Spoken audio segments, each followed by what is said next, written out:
Most átadom a szót Moravkova Laura művészettörténésznek, hogy további gondolatokkal gazdagítsa a megnyitót.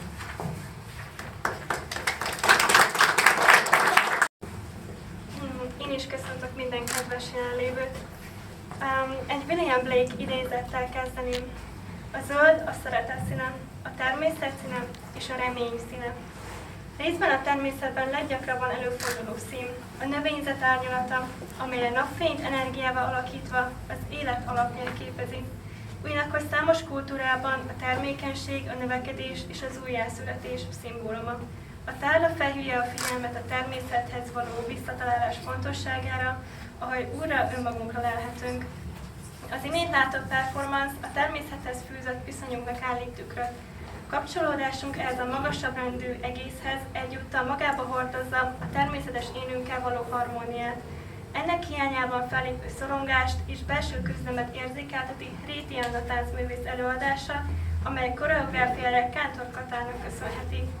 Elmerülve a természetben szellemileg felfrissülünk, a minket körülölelő zöld szín nyugtató hatása pedig csökkenti a szorongást és elősegíti a relaxációt. Az ember ősidők óta érzi magával ragadó erejét.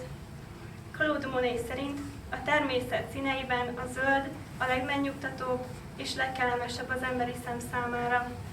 Monet ráérzett a zöld elementális erejére. Az emberi szem az összes szín közül ennek a pigmentnek érzékeli a legtöbb árnyalatát. Ebből is érződik az evolúciós összetartozásunk a természeti környezetünkkel. Nem csoda, hogy évszázadokon át a művészek egyik legmeghatározóbb ihletforrása.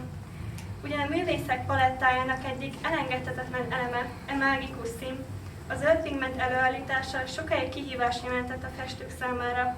A korai zöld pigmenteket főként ásványiban növényi eredetű anyagokból nyerték ki, ám ezek hajlamosak voltak a fakulásra, barnulásra vagy éppen az oxidációra. Leonardo da Vinci és Raffaello is próbálkozott réz alapú zöldekkel, azonban ezek idővel gyakran elhalványultak. A sárga és a kék szín keverésével érték el a legtartósabb zöld árnyalatot.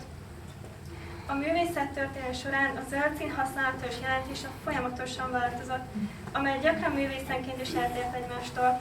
A reneszánsz idején a zöld szín gyakran a nemesség és a gazdagság szimbóluma volt, különösen drága smaragzó szövetek révén. A veronéze zöld elnevezés Paolo Veronese nevéhez köthető, festményein gyakran találkozunk arisztokratikus alapokkal, akik zöld rapériába burkolóznak. Anton Watteau és a rokokó mesterei idilli pásztor jeleneteikben a zöld különböző árnyalataival hangsúlyozzák a természet romantikus, magával ragadó szerepét. A 19. századi romantikus festők, például Caspar David Friedrich, a zöldet a vad, érintetlen természetszínekként alkalmazta, mély zöld erdőket és ködös tájakat ábrázolva, melyek misztikus, filozófikus üzeneteket hordoznak. A 20. században a művészek már nem csak a zöld természetes vonatkozásait vizsgálták, hanem pszichológiai és szimbolikus jelentéseit is. Edvard Munch a Féltékenység című festményén a zöld tónusok az irítség és a szorongás érzését erősítik, még Pablo Picasso kékzöld korszakában a zöld a melankólia kifejezője volt. Kortárs kontextusban a green art az ökológiai tudatosságra és a fenntarthatóságra reflektáló alkotásokat is jelöli. Felhívják a figyelmet a természet örök értékeire, amelyek az idő során számos művész inspiráltak alkotásra.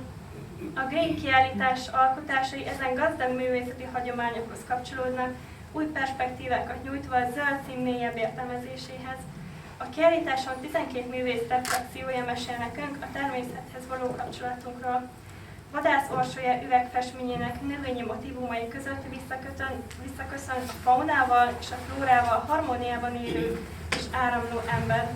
Moon Pancake című munkája az állandó változás szimbólumát, a holdat emeli be a térben. Romi Rózsa két apró természetre ihlette akvarellje eszünkbe juttatja a kellemes erdei sétákat a rengetegben nyúló ösvényeken keresztül, amelyet értelmezhetünk életünk már megtett útjának. Így és Orsolya kísérleti jellegű textil és merített papír alkotása mozgalmas, misztikus faktúrákat hoz létre, amely összecseng a természet növényi formáival. Különböző felületkísérletei gyakran reflektálnak a természeti elemekre, kihangsúlyozva azok jellegzetességeit. Kálmán Antónia a green artot az újrahasznosítás összefüggésében értelmezi. Kollázsait az Ura Gondolat címszó alatt alkotta meg, felhasználva már meglévő régi képeit, amelyek uralkotásával egyúttal úrértelmek kölcsönöz műveinek. Berlaki Ágnes műveit az óceán és az ember kapcsolata inspirálta. Az óceán lágy hullámaiban elmerülő ember egybeolvad egy magasabb rendű egységgel, átadva magát az univerzális vezetésnek. Boda Szilvia fotóin keresztül emberi történeteket mesél el, az apró pillanatok megörökítését a test mozgásához a ritmusba képein. Kiállított műveinek mindegyikén egy természeti motívum kerül megörökítésre. Novák Ildikó absztrakt alkotásának középpontjában látható körszeletek az élet kettősségét, hullámzó struktúráját tükrözik. Madács Imre emberi tragédiának egyik híres mondata visszaadja a mű alapgondolatát. Mondattam ember, küzd és bízva bízzál. Jean Marianne alkotásán a tiszta égbolton átreppenő papírmadarak kontrasztot alkotnak a természetes ég és a mesterségesen konstruált állatok között, felhívja a figyelmet az állatvilágunk megóvására.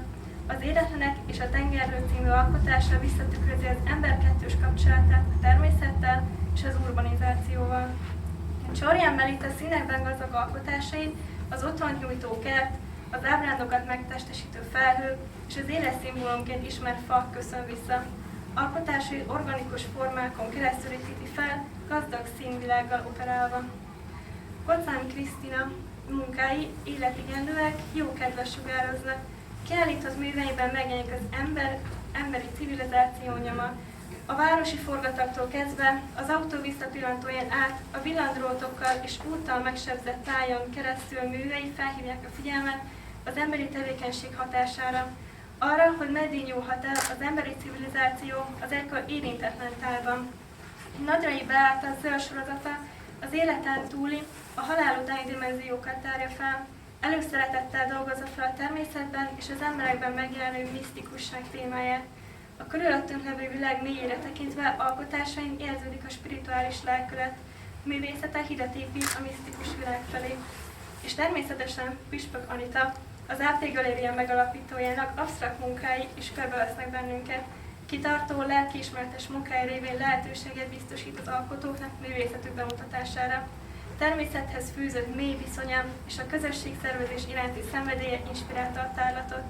Remélem, hogy a tárlat elindít bennünket a közös gondolkodás útján, lehetőséget biztosít a mindannyiunk számára, hogy elmélyítsük kapcsolatunkat a természettel, és ezáltal közelebb kerüljünk önmagunkhoz. Köszönöm a figyelmet!